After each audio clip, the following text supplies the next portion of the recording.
Hey Valley, welcome to the second VMSTV of the year. Our show today has a Halloween theme with a short film created by the broadcasting classes, another edition of Logan's World where Logan takes us to the haunted maze, and we have some great stories and segments about our school and our community. So sit back and relax because VMSTV starts right now.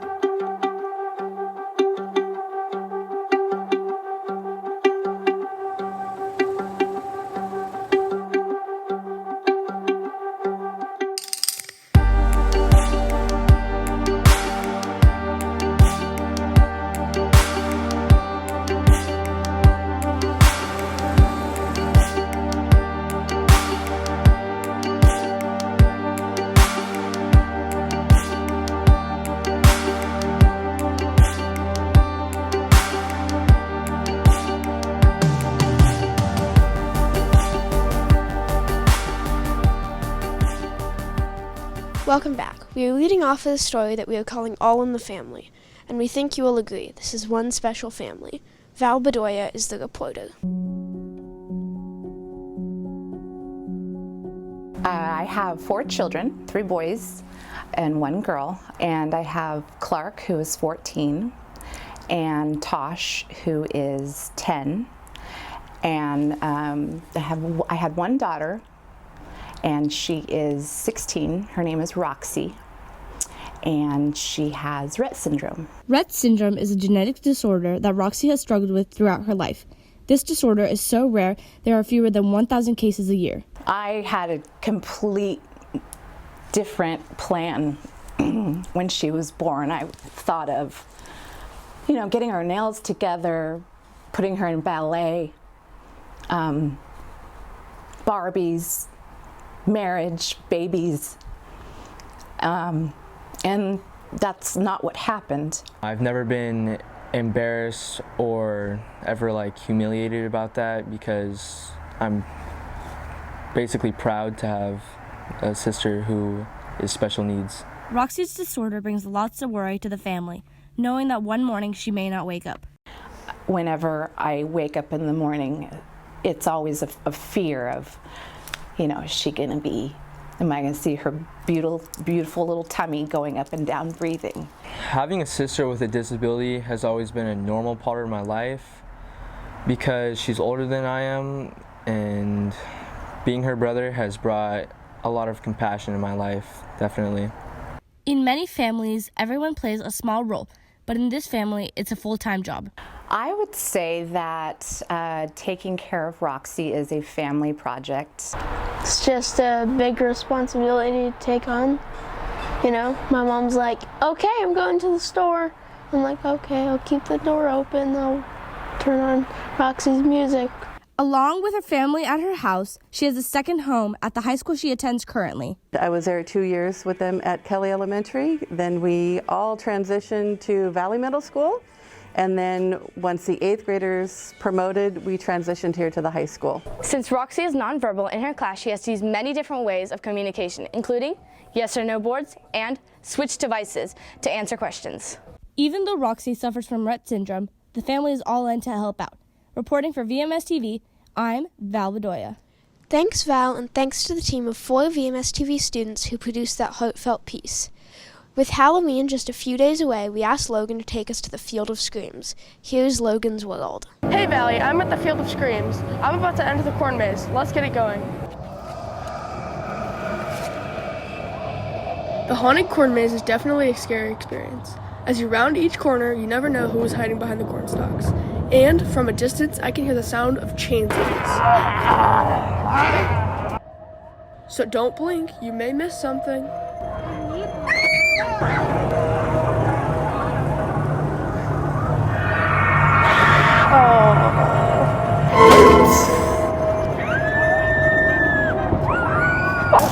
No.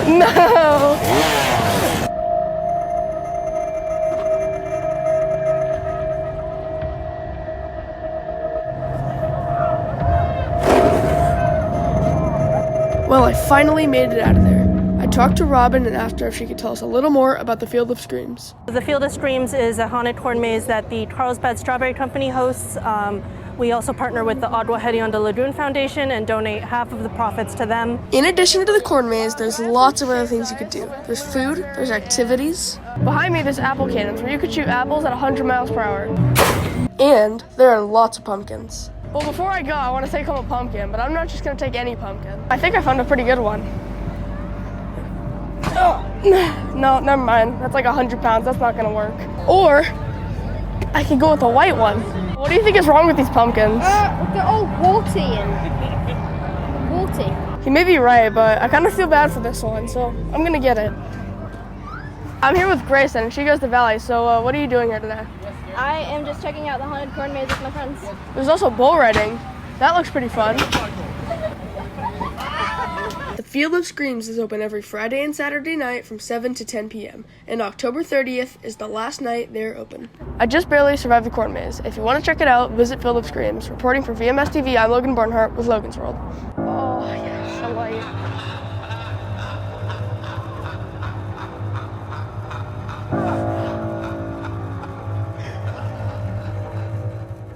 Thanks, Logan. Remember that the last day to visit the Field of Screams is this Saturday night.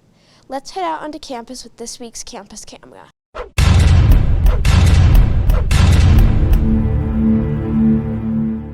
Hi, I'm Luke Schultz. For today's Campus Camera, we asked people some Halloween trivia questions.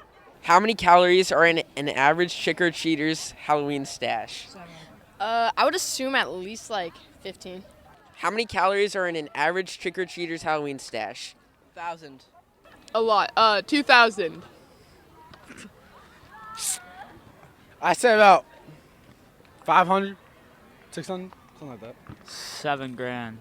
What is the most popular candy in America? Snickers. Hershey. Is a pumpkin a fruit or a vegetable? A fruit, because there's like seeds in it, you know? Maybe a vegetable. Maybe a vegetable? Yeah, maybe. How many pieces of candy does the average house give to each trick-or-treater? Shoot, I don't know, probably like in the hundreds, maybe like 700. What is the most popular candy in America? I would say Reese's peanut butter cups. That was a good I'm answer. gonna go with that. That's the best candy. Probably Snickers. How many pieces of candy does the average house give to each trick-or-treater? 2. What is the most popular candy in America? Jolly Ranchers. Is a pumpkin a fruit or a vegetable? It's a fruit. It has seeds in it.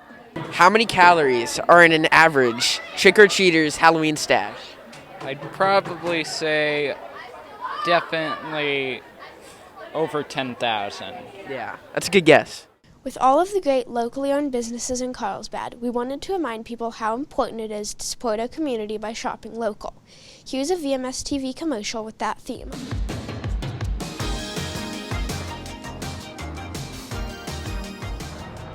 Oh.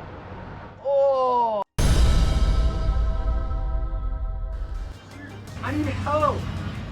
Someone help me with my skateboard? We can help you with that. Thanks for helping me out with my wheel, and I'm glad I shop local. Help your community and shop local. In just a moment, we will visit with Whit and learn more about the iconic surf and skate shop in Carlsbad Village. Here's a message from VMS TV about mindfulness and the importance of not just physical health, but of mental health as well.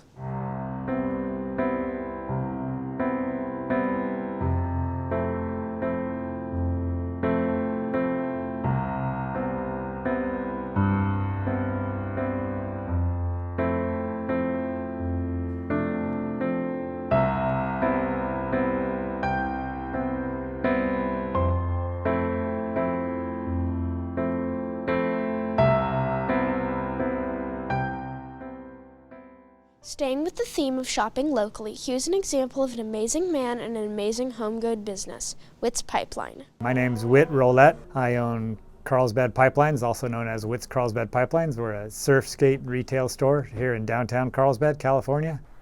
Whit started the company because of his dad and a little-known sport. I started the company because I love surfing. I've been surfing since I was 12 years old. When Whit was a kid, he went to Valley Middle School, and he had a favorite teacher. Mrs. Finch was an art teacher there, and I really enjoyed her and her classes. The origins of the name Carlsbad Pipelines might shock you. My dad owned the business Carlsbad Pipelines that we did underground plumbing, and so I was helping him out and did work with him. And I figured we had a great name with Carlsbad Pipelines, tying in the surfing and the skating together. And so I kind of drew up a logo and had an artist do a rendering, and here we are. Carlsbad Pipelines has all you need, like skateboards, surfboards, and wetsuits. Witt's employees really enjoy working with him. My favorite part of working with Witt is being part of the surf culture here. He has all these cool connections, and I love being part of it. And he knows everybody, so he's just a really nice person. Witt's Pipelines was professional skater Tony Hawk's first sponsor. Tony is a blessing to the world. What he does for skateboarding, not only skateboarding, but for all of his other philanthropic deeds that he's done. I think he's one of the greatest people on earth. Witt loves the Carlsbad community. Carlsbad is just a very unique and great place to grow up, to live, and just to visit. Witt loves living in Carlsbad. Reporting for VMSTV in Carlsbad, California, with photojournalist Scott Danes. There's problems, but we work through those and it makes us stronger. I'm Liam Parker. Okay, it's time for a short Halloween movie, but we're going to do more than simply show you a film. We're going to take you behind the scenes as we tackled the challenge of filming in an abandoned subway in the middle of New York City. For this year's VMSTV Halloween show, we wanted to produce a short film. We are calling it Tristans Nightmare. Tristan Thornton is in the 7th grade broadcasting class, and he is haunted by the same nightmare, over and over again. We'll let Tristan explain. In our film, I'm having the same nightmare night after night. I'm in an abandoned subway car in New York City, and I'm not alone. In Tristan's nightmare, he has the weird feeling that someone else is close by. Lane Meeser plays the bad guy. The challenge with my role is that I had to wear this mask where the eyes, nose, and mouth were taped shut. This made my character even scarier, but the problem was I couldn't see where the camera was. That was Lane's biggest challenge, but we had an even bigger hurdle. How are we going to find an abandoned subway car in New York City? We solved the problem by modifying a 3D model of a subway car. By using special motion tracking technology and a special green screen, we are able to put our 2 actors into the subway. The 3D model was created in a program called Unreal Engine. This $90,000 technology belongs to CHS-TV, Carlsbad High School's broadcasting program. Even though Lane and I were in the same subway car, we filmed our scenes separately over the course of an entire weekend. As a director, my responsibility was to make sure every scene was shot correctly and there was no continuity problems going back and forth between Lane and Tristan. It was a challenge to get the lighting and motion tracking just perfect, but we are happy with the final result. This is the first middle school film in the world created in the Lightcraft technology. And so VMSTV presents Tristan's Nightmare. It started about 6 months ago. Every night, I have the same dream. It's not even a dream, it's a nightmare. I'm in an abandoned subway station and I can't find my way out, and somebody's following me. Every night, I have this same nightmare.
Thanks for watching, Valley. Have a safe and fun Halloween.